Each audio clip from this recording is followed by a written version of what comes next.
അന്നൽ ഉമ്മത്ത, ഒരു സമുദായം മുഴുവനും ലവിജിത്തമഴു അലാ അൻ യൻഫഊക ബിശൈഇൻ, നിനക്ക് എന്തെങ്കിലും ഒരു ഉപകാരം ചെയ്യണമെന്ന് ഒരു കൂട്ടം ആളുകൾ മുഴുവനും ഉദ്ദേശിച്ചു.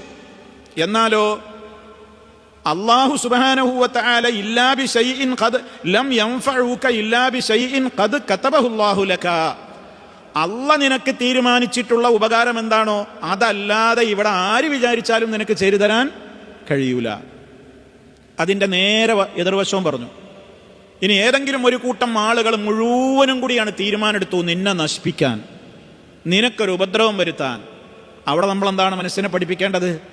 അള്ളാഹു എനിക്ക് തീരുമാനിച്ചിട്ടുള്ള ഒരു ഉപദ്രവമോ അല്ലെങ്കിൽ ഒരു എന്താണോ എനിക്ക് ഏൽക്കാൻ ഉദ്ദേശിച്ച ഒരു ഞാൻ ഇഷ്ടപ്പെടാത്ത കാര്യം അതെന്താണോ അത് എൻ്റെ റബ്ബ് വിധിച്ചതല്ലാതെ ആരെക്കൊണ്ടും ഇവിടെ ചെയ്യാൻ കഴിയൂല.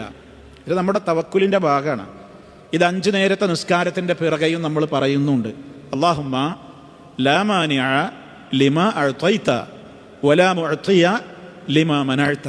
അല്ലാഹുവേ, ലാ മാനിഅ ലിമാ അഅ്തൈത, നീ കൊടുത്തത് തടയാൻ മുടക്കാൻ ഒരാളുമില്ല. വലാ മുഅ്തിയ ലിമാ മനഅ്ത, നീ മുടക്കിയത് കൊടുക്കാനും ഒരാൾക്കും കഴിയൂല. അത് നമ്മുടെ ഈമാനിൻ്റെ ഭാഗമാണ്, അത് നമ്മുടെ അഖീദയുടെ ഭാഗമാണ്. അത് ഉറച്ച് വിശ്വസിക്കുന്ന ഒരാൾക്ക് എന്തിനാണ് ടെൻഷൻ എന്നാണ് നമ്മൾ ചോദിക്കേണ്ടത്. നമ്മളോട് ചോദിക്കണം.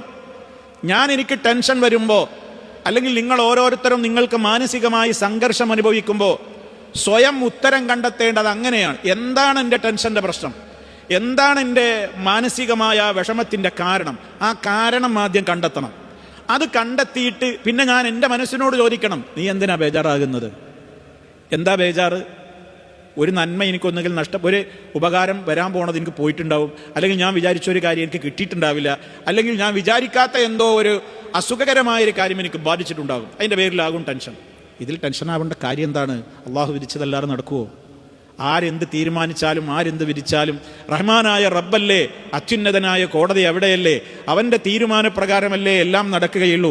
അവൻ തീരുമാനിച്ചതിലപ്പുറം ഇവിടെ ഒന്നും നടക്കൂലല്ലോ എന്ന് മനസ്സിനെ പഠിപ്പിച്ചു കഴിഞ്ഞാൽ ഒരു മനുഷ്യനും സങ്കടത്തിൻ്റെ കാര്യമല്ല. അപ്പം അതുകൊണ്ട് തന്നെ ഇവിടെ ഇസ്ലാം വളരെ കൃത്യമായി തന്നെ ഓർമ്മപ്പെടുത്തേണ്ടത് വലൈസ ബിദാരിഹിം ശൈഅൻ ഇല്ലാ ബിഇദ്നില്ലാ, അള്ളാഹുവിൽ ആരെങ്കിലും തവക്കുലാക്കി കഴിഞ്ഞാൽ ഒരു ഉപദ്രവവും അവനെ ഏൽക്കുകയില്ല. കാരണം എന്തിഞ്ഞു ബാധിച്ചാലും ബാധിച്ചില്ലെങ്കിലും അതൊക്കെ ആരുടെ തീരുമാനമാണ്? അള്ളാഹുവിൻ്റെ തീരുമാനമാണ്.